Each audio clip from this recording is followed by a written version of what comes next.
Muy bien, ¿están preparados para ver el libro de Hechos? Ya. Hoy vamos a ver otro libro. Estamos en Salmos. Hoy día, como algo especial, el Señor me ha llevado en este culto de media semana a poder revisar, leer el libro de Salmos. Este estudio, en esta oportunidad, conociendo a través de los años el perfil y la manera en que el pastor Chuck Smith llevó todo el tema de la enseñanza con Calvary Chapel desde el principio, he tomado elementos de un estudio del pastor Chuck Smith para poder elaborarlo, por lo cual los bosquejos que he utilizado hoy no son exactamente los que usualmente hago, pero es de mucha edificación ver de una manera sencilla como el pastor Chuck ha expresado lo que viene a ser el Salmo 1. Yo quisiera que vayan todos al Salmo 1, pero vamos a orar para poder empezar este tiempo. Padre amado, Señor, te damos gracias. Estamos a puertas de poder leer el Salmo 1 escrito por el rey David en tu palabra. Y gracias también por el pastor Chuck Smith, que nos inspira mucho en su vida y en su manera de enseñar la palabra, que nos ha motivado a todos a nivel mundial en este movimiento de Calvary Chapel, de poderlo hacer de una forma ordenada, reflexiva, escudriñando la palabra, libro por libro, capítulo por capítulo, verso a verso. Hoy vamos a ver específicamente el Salmo 1, Señor. Guíame en todo lo que sea necesario. Pon en mí tu palabra, Señor. Lo pido en nombre de tu Hijo Jesús. Amén y amén. ¿Ya estamos todos en el Salmo 1? ¿Sí? Empezamos a leer. Esta es la versión Reina Valera contemporánea, que dice así: Bienaventurado el hombre que no anda en compañía de malvados, ni se detiene a hablar con pecadores, ni se sienta a conversar con blasfemos, que por el contrario se deleita en la ley del Señor y día y noche medita en ella. Ese hombre es como un árbol plantado junto a los arroyos. Llegado el momento, da su fruto y sus hojas no se marchitan. En todo lo que hace prospera. Con los malvados no pasa lo mismo. Son como el tamo que se lleva el viento. Por eso los malvados y pecadores no tienen arte ni parte en el juicio ni en las reuniones de los justos. El Señor conoce el camino de los justos, pero la senda de los malos termina mal. Es bueno tener esta versión Reina Valera contemporánea para aquellos que aún no se acostumbran a la forma españolizada que hemos aprendido siempre mucho de las cosas de la Biblia, ¿no? Cuando empieza en la versión Reina Valera 60 y en la 95, que también la tengo, dice: bienaventurado el varón que no anduvo en consejo de malos, ¿no? Ni en camino de pecadores ha andado, ni en silla de escarnecedores se ha sentado, sino que en la palabra, en la ley de Dios tiene su delicia. Y así habla. Es lo mismo, pero de una manera más actual, nos permite entender el mensaje de una manera más clara para el creyente actual. Dicho esto, voy a comentarles. El Salmo 1 es parte de un libro que en realidad son 5 libros. 5 libros conforman la división de los salmos. Y la nación de Israel los cantaba. O sea, no era que lo estaba leyendo como le estamos leyendo nosotros, era cantado. Los salmos eran para ser cantados. Los cantaba como un himnario. Un himnario, quienes han estado quizás en una iglesia y un corte un poco más formal, han cantado canciones con un librito que se llama himnario. Ahí están todos los himnos. Bueno, este era los salmos, el himnario de Israel. Así que seguramente a través de la traducción se pierde la rima en muchos casos, pero en el lenguaje original se debe haber cantado con una cadencia y una rima propia a una canción. Así que eso es lo que significan los salmos para Israel. La mayoría de los salmos han sido escritos por el rey David. Recuerden, el rey David vivió 1050 años antes del nacimiento de Jesús. ¿Bien? O sea, de hoy al tiempo de David han pasado 3000 años. Por eso, justamente el momento que nuestro hermano Wilder lo mencionaba es por eso. Hace 3000 años escribió el rey David estos salmos. Unos fueron por el rey David, otros por Asaf. Asaf normalmente se le ve como la persona que tenía el cuidado a los músicos propiamente del palacio. Y otros escritos por Moisés. ¿Y dónde escribió esto Moisés? En Egipto, mientras que cuidaba las ovejas en esos 40 años, en el desierto, en su andar. Hay que recordar que Moisés va a regresar a Egipto y finalmente va a llevarse al pueblo y va a caminar 40 años en el desierto y no va a cruzar el río Jordán. Así que Moisés escribe los salmos que le corresponden en el desierto. Uno muy conocido es el Salmo 91. Quien habita el abrigo del Altísimo morará bajo la sombra del Omnipotente. Diré yo a Jehová, esperanza mía, castillo mío, mi rey, en quien confiaré. Mi Dios, en quien confiaré. Esto es lo que escribe, por ejemplo, Moisés. Volviendo al rey David. El apóstol Pedro nos dice que el rey David era un profeta, por lo que entendemos que en los salmos hay mucha profecía. David hablaba por el Espíritu Santo y porque se nos dice esto, sabemos que estas profecías anunciaban a Jesucristo como el Mesías que Israel estaba esperando.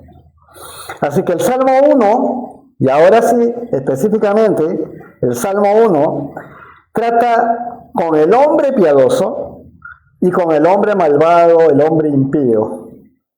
Decíamos antes de iniciar todo el servicio, ya iniciando el servicio, que es muy, digamos, en nuestra vida cotidiana, a veces perdemos de vista bien qué cosa podría estar desagradándole a Dios de lo que estamos haciendo.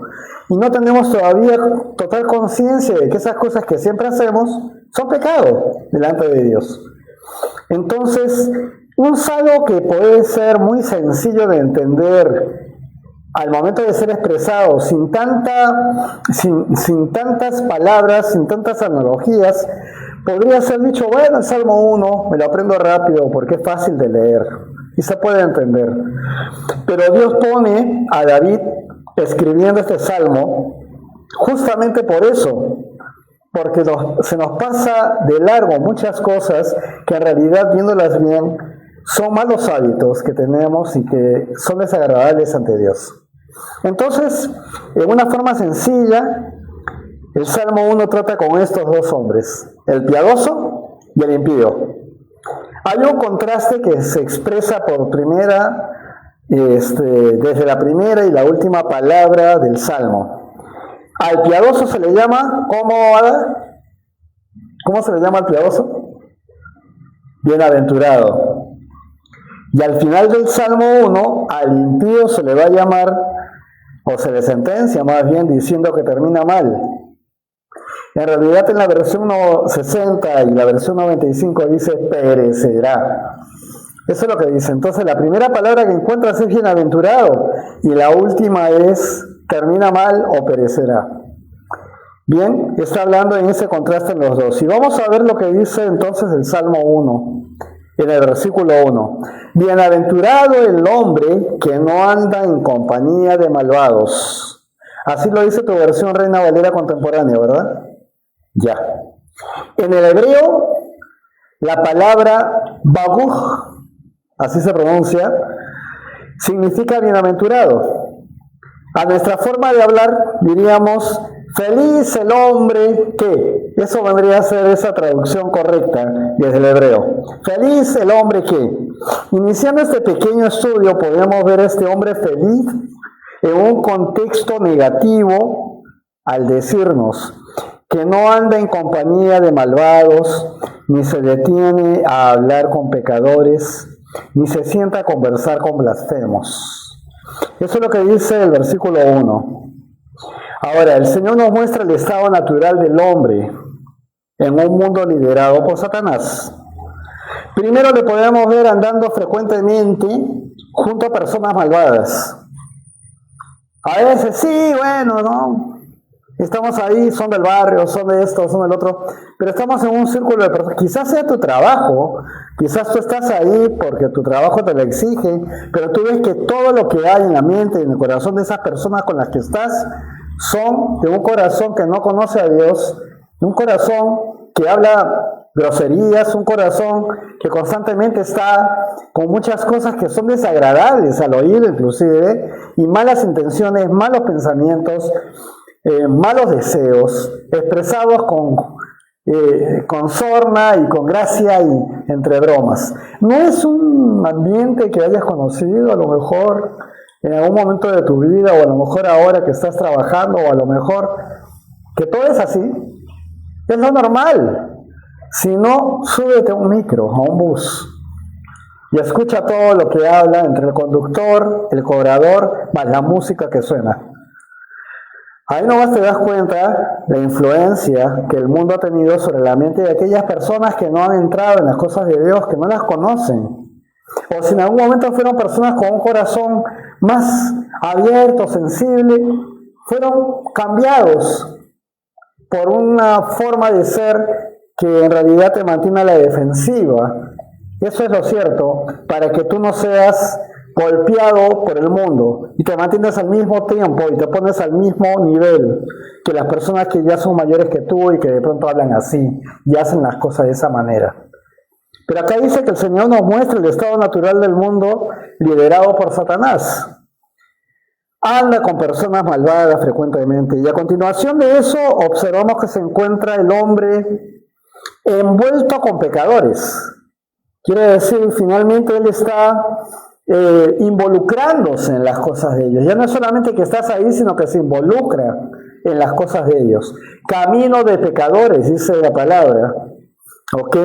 Finalmente él está cómodamente sentado y conversando en silla de blasfemos. Qué duro suena en esta versión Reina Valera contemporánea.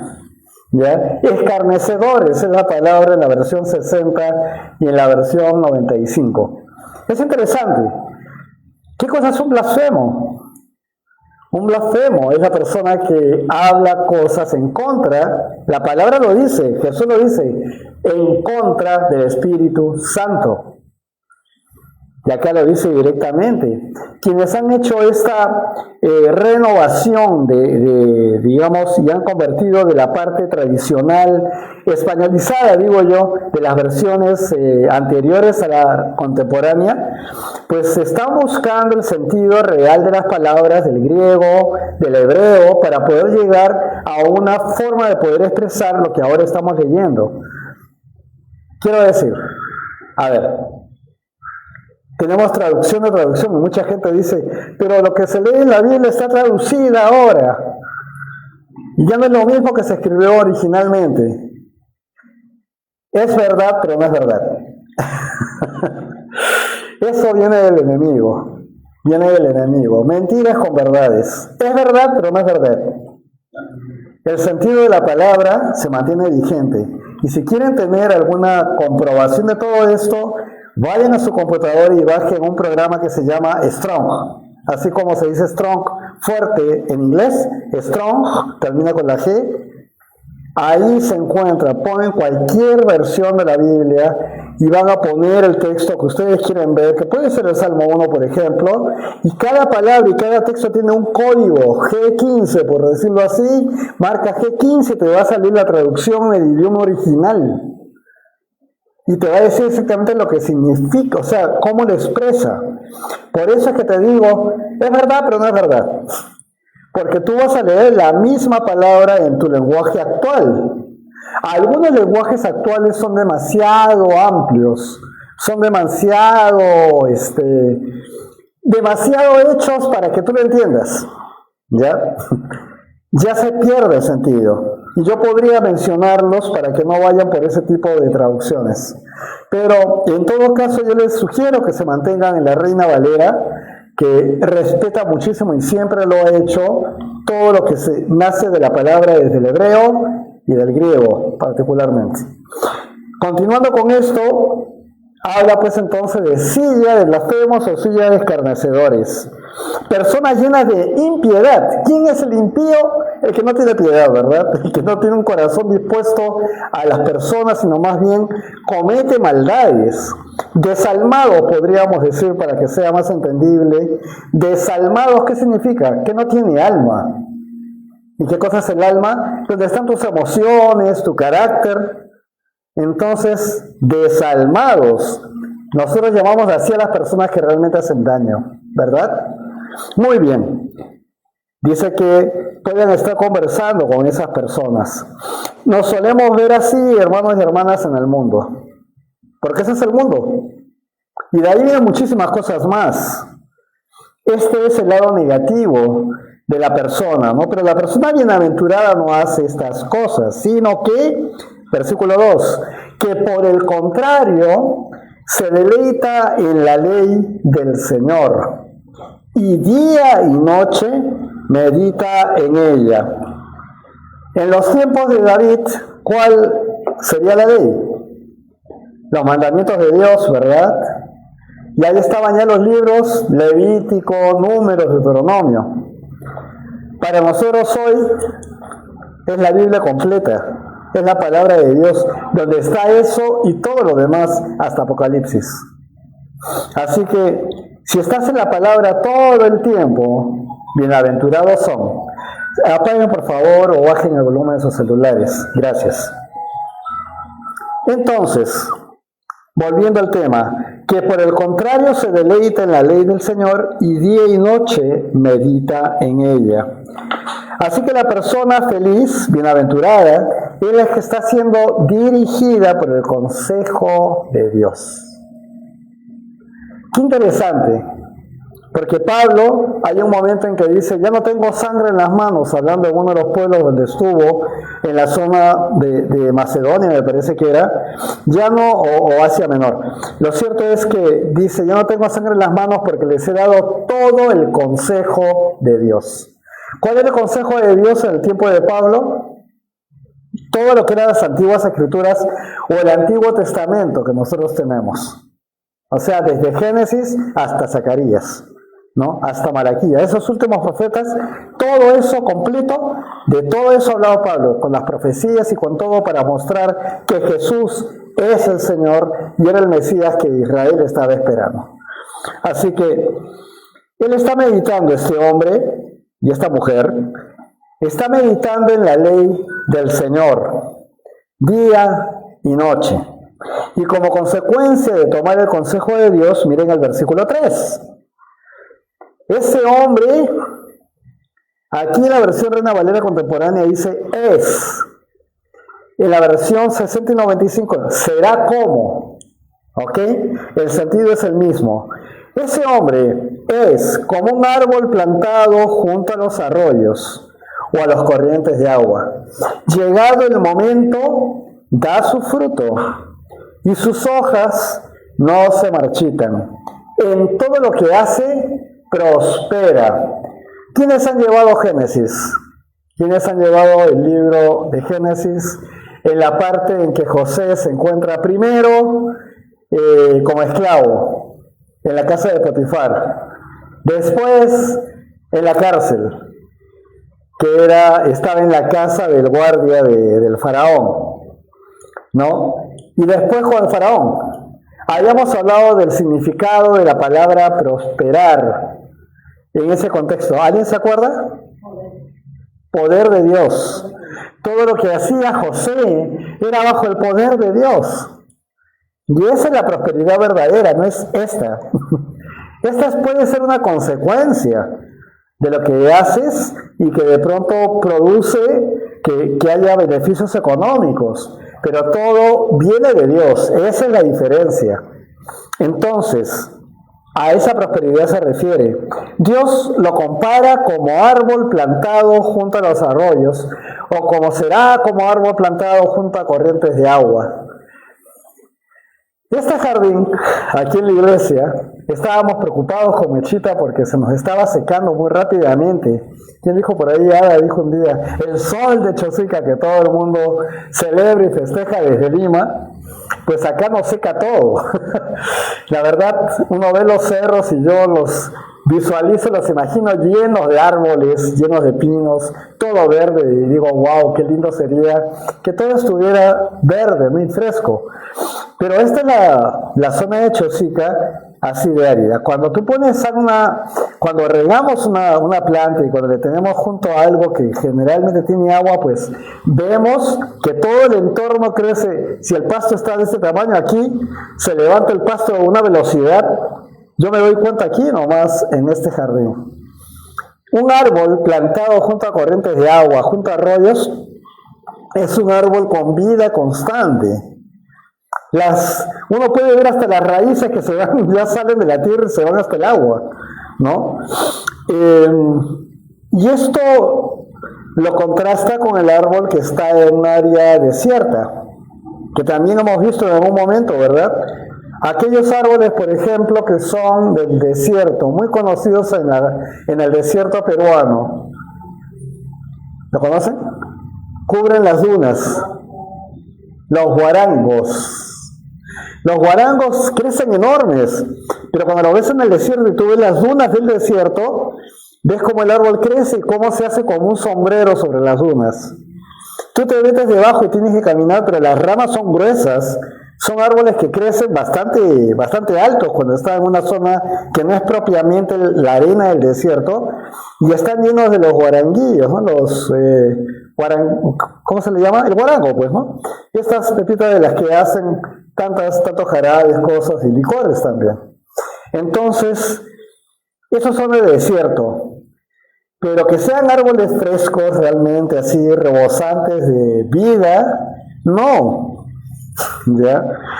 Un árbol que está junto a un arroyo crece y abunda en verdor, en frescura. ¿Y qué es lo que dice? Llegado el momento, da su fruto. ¿De qué estamos hablando? ¿De árboles? Estamos hablando del ser humano, ¿verdad? Estamos hablando de las personas que son, que están con la palabra constantemente, que no se apartan de ellas, ¿no? Entonces, hay algo interesante acerca de los frutos consumidos fuera de tiempo, ¿ya? Nunca maduran. Los frutos consumidos fuera de su tiempo normal nunca maduran. Y el pastor Chuck Smith aquí hace una comparación con la siembra de sandías. Él está en California, o estaba en California, entonces supongo yo que habría muchas sandías ahí. Pero dice, usted tal vez plante semillas de sandía en agosto. La planta tal vez crezca y tal vez salgan sandías, pero estarán fuera de estación. Al decir esto dice, nunca madurarán. Así que la planta nace, crece, bota sandías, pero no va a madurar. Yo añadiría al ejemplo del pastor Chuck lo siguiente, ¿no? Si usted la come así, sin estar madura, es probable que le produzca una buena indigestión, ¿verdad? Acá tenemos una higuera, ustedes la conocen. Y esa higuera, paro yo peleándome con los lindos, hermosísimos pajaritos que vienen, aves bellísimas que vienen a comerse los higos. Entonces, ya ahora he aprendido a distinguir cuando el higo ya está madurito. Y aprovechando que a mi esposa no le gusta mucho este tipo de higo, porque es el tipo de higo verde, pero yo lo tomo, lo cojo, ya está colgando, blandengue, lo saco, lo abro, veo al pájaro que me mira de lejos, pero lo abro como una rosa que se abre y se come, qué rico que es. Ya está maduro, ya está maduro. Y esa es la idea. No te puedes comer los otros higos que están ahí, que los coges y son una pelota dura. Ya crecieron, pero siguen siendo duros. Si lo abro, adentro van a estar secos. Y si aún así deseo morderlo por afán, posiblemente me vaya a caer mal. ¿Ok? Hay algunas personas que nunca maduran.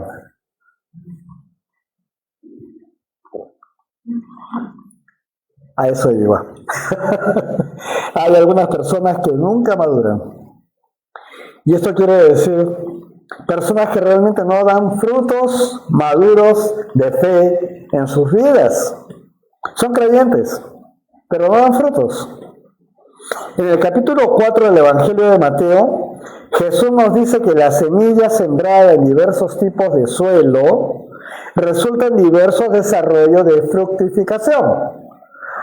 Ustedes, no hemos estudiado con ustedes todavía la parábola del sembrador, pero ahí se habla de las semillas que cayeron en el camino, que fueron pisoteadas y llevadas por los pájaros, las que cayeron en zona rocosa de piedras y que comenzaron a crecer pero sin raíz y se quemaron rápido, las que cayeron entre espinos que crecieron con una cosa preciosa, pero los espinos iban creciendo alrededor también hasta que le estrangularon, y la que cayó en buena tierra. Esa es la parábola del sembrador y Jesús mismo después la explica muy bien. Entonces, algunos plantados al borde del camino, inmediatamente son arrancados. En terreno pedregoso tal vez crezcan por un momento, pero nunca darán fruto, nunca se desarrollan porque carecen de profundidad. Aquellos que son lanzados sobre las espinas crecerán, pero las espinas ahogarán los frutos. Y finalmente las preocupaciones de esta vida, el engaño de las riquezas, el deseo de otras cosas, todo eso influye. Y cuando hablamos de semilla, ¿de qué estamos hablando? Cuando hablamos de la semilla, de la palabra de Dios. Eso es lo que yo tiro desde aquí cada vez que estoy enseñándoles a ustedes.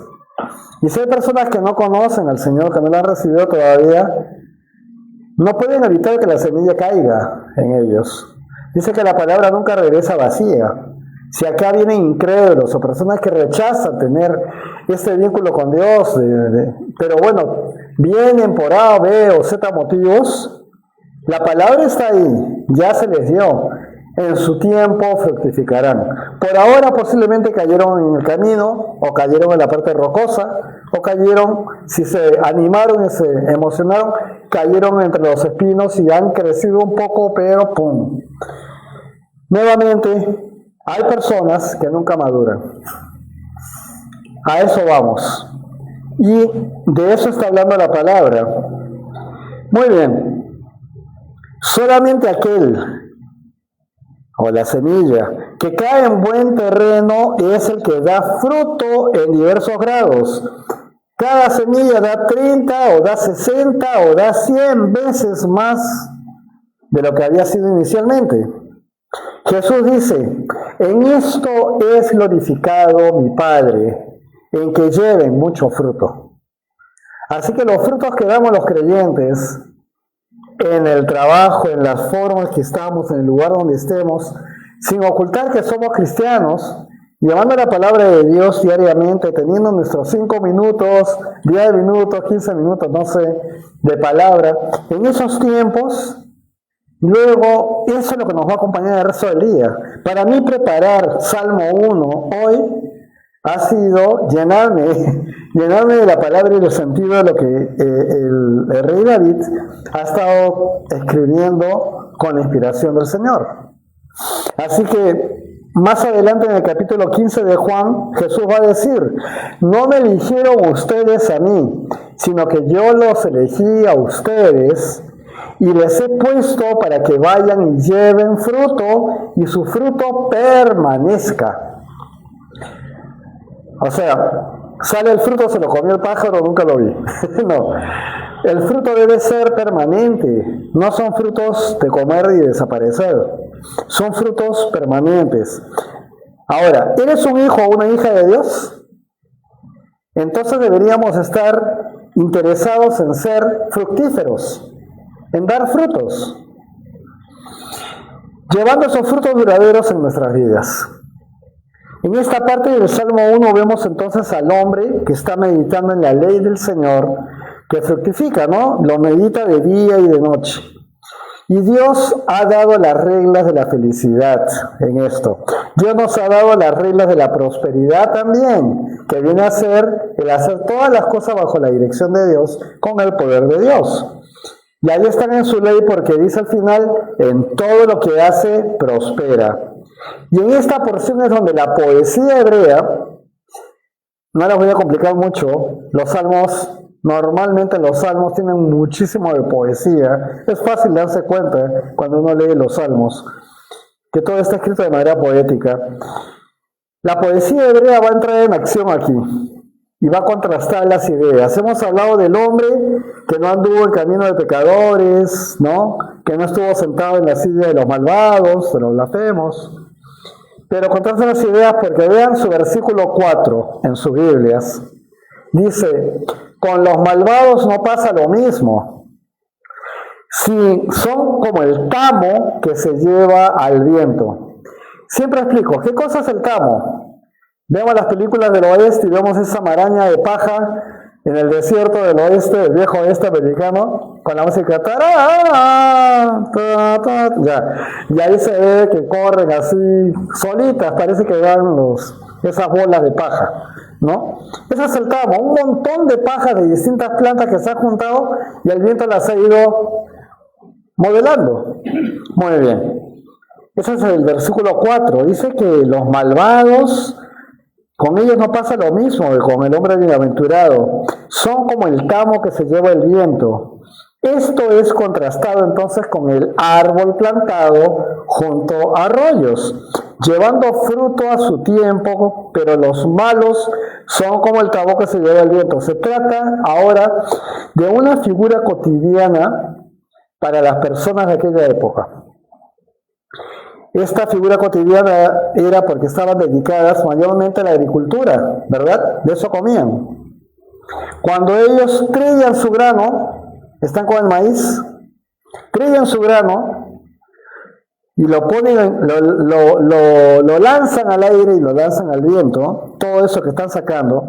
La gente de pie está en un lugar donde hay mucho viento, friccionando sus manos en la espiga, lanzando el grano al aire y observando que el tamo de esa espiga se va volando y el grano sí cae.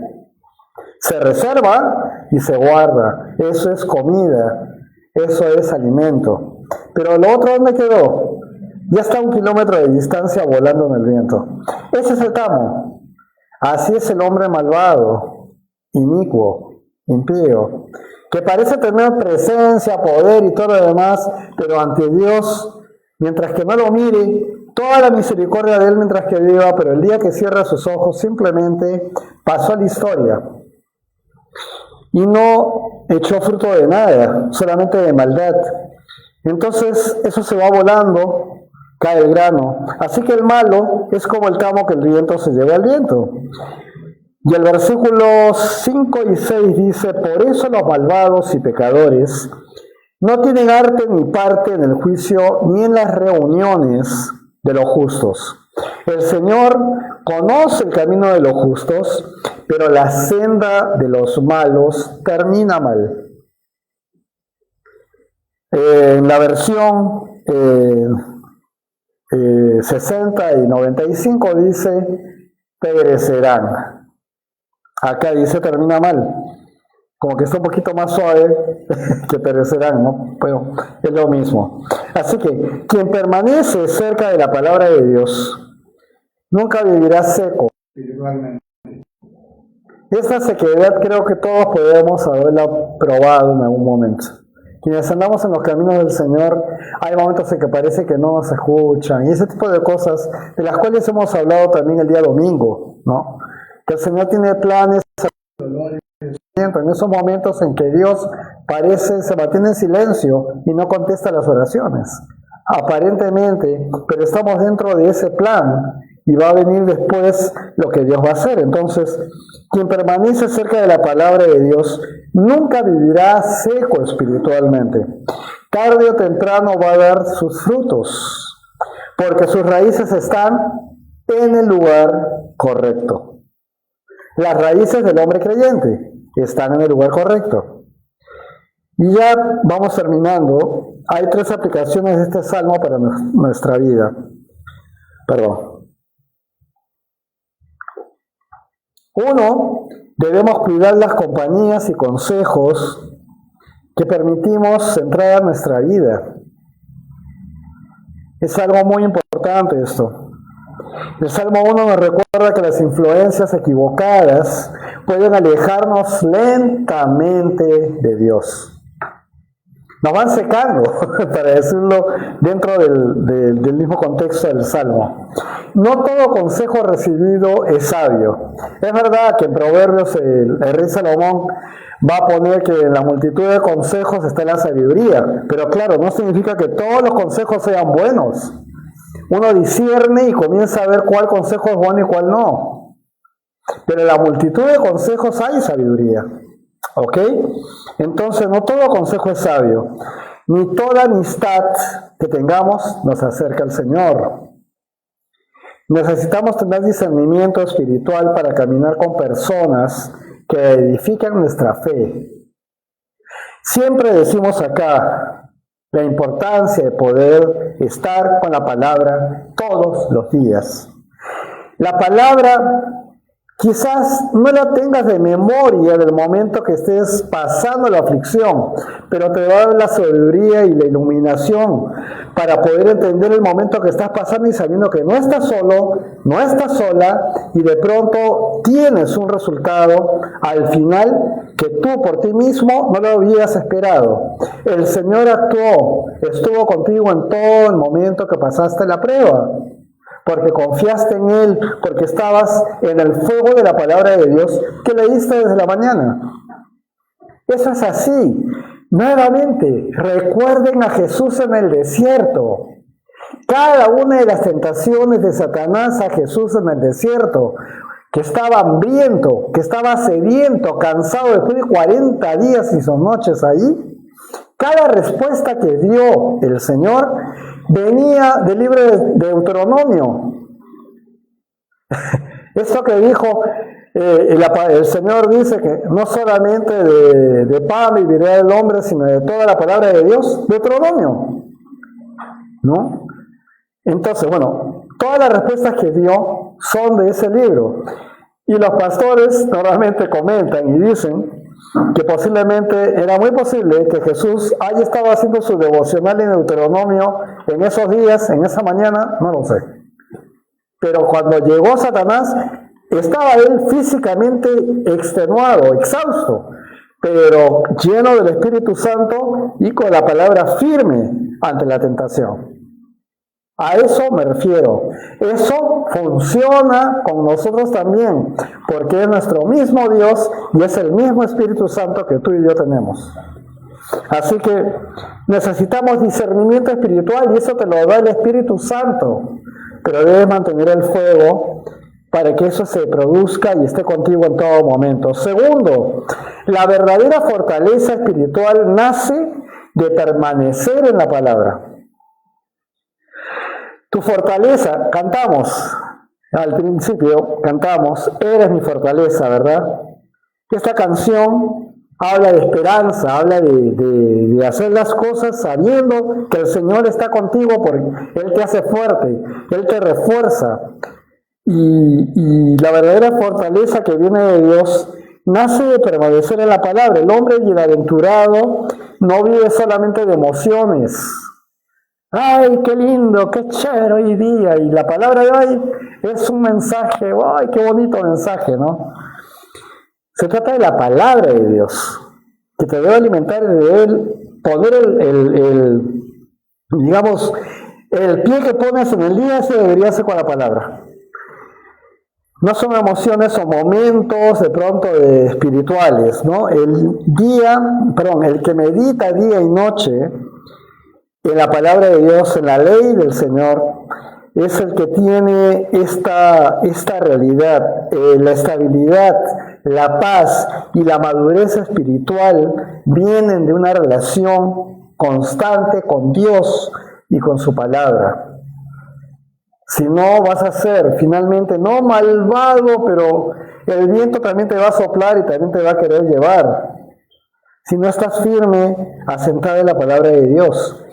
Tercero, Dios quiere que llevemos fruto en sus tiempos perfectos. Otra vez. Y el Señor no nos ha llamado solamente a ser creyentes, nos llamó a dar buenos frutos. Eso sí está clarísimo. La palabra, y Jesús lo dijo bien claro. Den frutos. Ha puesto la semilla en ti. Tienes el Espíritu Santo. Ahora tú, ¿qué vas a hacer con eso? Los talentos, ¿se acuerdan? Hay una parábola de los talentos. El que produjo tanto, el otro lo enterró. No hizo nada. Porque yo sé que eres una persona muy dura, acá tienes tu... Y el hombre que lo había dado, el amo, la persona, al que le dio 10, le multiplicó los 10. Al que le dio 5, le multiplicó esos 5. Y al otro, no solamente lo dejó sin nada, sino no se le cobró. O sea, por necio. Nos dan frutos. Demos los frutos. ¿Y cuál es una forma de dar frutos? Estar en el bus, estar caminando, estar en algo, de pronto te encuentras con otra persona y estás hablando así, y en lo que van conversando y todo, de pronto el Señor siempre te va a dar una oportunidad, una posibilidad de que puedas expresar algo de lo que tienes y le das de lo que tienes. ¿Qué tienes? Palabra. ¿Qué tienes? Ánimo, esperanza y gozo en el Señor. ¿A quién tienes? Al Señor. Entonces compártele. Eso son comenzar poco a poco a dar frutos del Espíritu Santo. Y eso durante nuestra presencia en la tierra, ¿no? Tal vez hoy algunos se sientan que están en una larga aflicción, en una larga espera de muchas cosas que consideramos que son importantes en nuestra vida y esperamos eso y no llega. Pero si permanecen plantados junto al arroyo de Dios, ahora sí lo digo más directo, si permanecemos obedientes en su palabra, soportados en la fe, el fruto que vamos a dar llegará en el tiempo perfecto del Señor Jesús. No en nuestros tiempos, sino en los tiempos de Él. Y ahí están esos compases de espera, en los tiempos de aflicción, de dolor, o simplemente de espera, de cosas que aún no han salido como nosotros las hubiéramos querido. Así que esta ha sido, en sociedad con el pastor Chuck Smith, el estudio que vemos juntos, gracias a Dios, porque he tenido este estudio a la mano, hemos elaborado para poder entregarlo el día de hoy a ustedes. Y con mucho gusto, si quieren, se los puedo compartir después, porque estos son parte de la historia de la iglesia también. ¿Qué les parece si oramos para terminar este tiempo? Señor nuestro, gracias por tu palabra, porque ella es lámpara a nuestros pies y luz para nuestro camino. Gracias porque hoy nos recuerdas que el hombre verdaderamente bienaventurado es aquel que permanece cerca de ti. Padre, ayúdanos a apartarnos del mal consejo, de las influencias que enfrían nuestra fe y de todo aquello que nos aleja de tu presencia. Danos hambre por tu palabra, que podamos meditar en ella de día y de noche. Haznos como árboles plantados junto a corrientes de agua, firmes en medio de las pruebas, saludables espiritualmente y dando fruto para tu gloria. Y si alguno hoy se siente seco, cansado, debilitado, que tu Espíritu Santo vuelva a regar su corazón. Señor, afírmanos esta noche que queremos caminar en tus caminos y no en los caminos del mundo. Guarda nuestras vidas, nuestras familias y a esta congregación, y que todo fruto que produzca en nosotros permanezca para la gloria de Jesucristo. Lo decimos en tu nombre, Señor Jesús. Amén. Amén. Muy bien, vamos a cantarle al Señor.